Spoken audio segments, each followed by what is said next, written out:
আরও অন্তত ২ বছর গ্যাস বিদ্যুতে ভোগান্তি পোহাতে হবে বলে জানিয়েছেন অর্থমন্ত্রী আমির খসরু মাহমুদ চৌধুরী। দুপুরে আমেরিকান চেম্বার অব কমার্সের অনুষ্ঠানে একথা জানান মন্ত্রী। তিনি বলেন, বিগত সরকারের ব্যর্থতায় জ্বালানি সংকট বর্তমান সরকারের ঘাড়ে চেপে বসেছে, তবে দ্রুত সময়ের মধ্যে সংকট সমাধানের চেষ্টা করছে সরকার।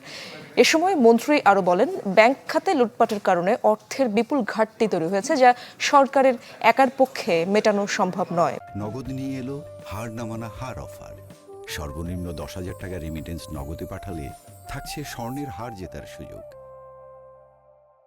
পাশাপাশি বিনিয়োগ এবং বাণিজ্যকে সহজ করতে নিয়ন্ত্রণ কমানো এবং আর্থিক সংস্কার কার্যক্রম চলছে বলেও জানান তিনি।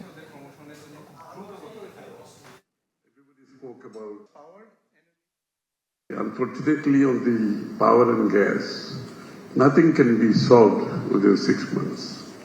Nothing can be solved within a year. And minimum time is 2 years, minimum.